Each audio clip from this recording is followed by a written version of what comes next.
Web pages don't only show information, but they also receive information from the users. The main channel of interaction with a website is called a forum. A forum has a bunch of fields that take on user input. You can have text fields, text areas, selections of different items, checkboxes, and a whole bunch of other input fields.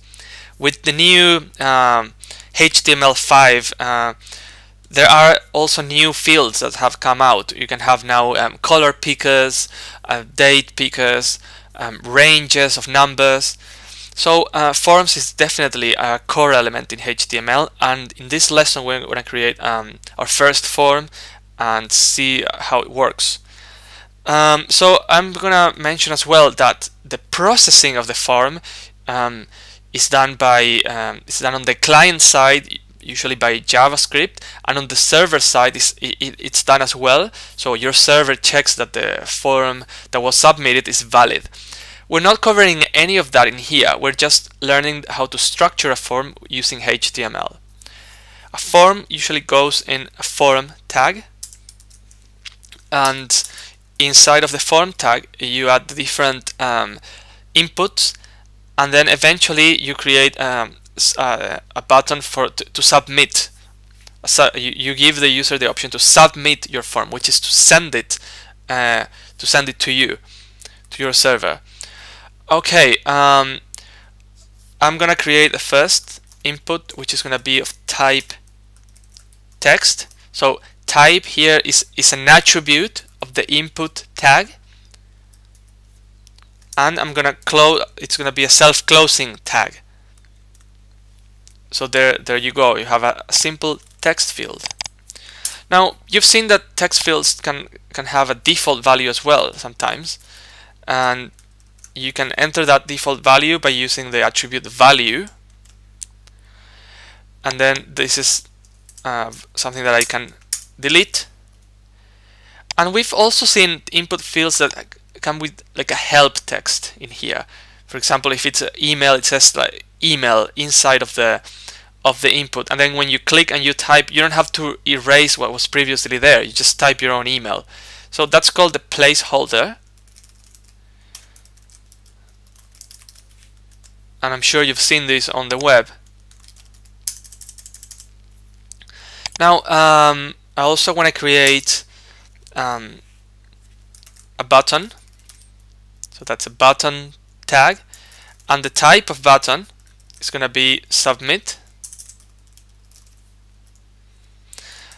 And buttons are not self-closing tags. You need to enter the text of the button inside.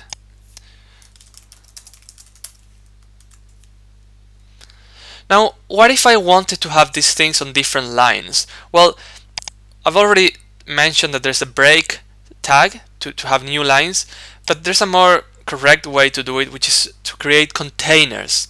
And then you have different containers, and they act as blocks. So they'll occupy, and each one will occupy a new line, and then you can have all of your elements. Because think of this case, I want to have a few of these inputs, and I might want to have them each one on a different line. Well, I'm going to introduce the div tag, which has to do with containers. So everything I put inside the div goes on a separate line. And then later on with CSS we will be able to change the way that these divs work. But for now they're just going to act as new lines.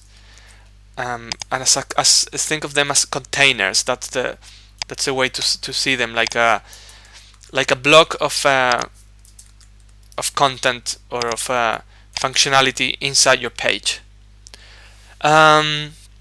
Just to summarize, forums are the main way for the users to interact with your website, and they've been around on the web for long, but new elements, new input fields have been coming out. We saw that a form needs to be inside a forum tag. It usually has inputs or different, not just input tags. We'll look at some others, but it has stuff for the user to enter information basically, and it has a way to submit the form. Also, we took a quick look into divs, which are containers, and we're going to start using them from now on. And they are something like boxes that can group your code in a certain block.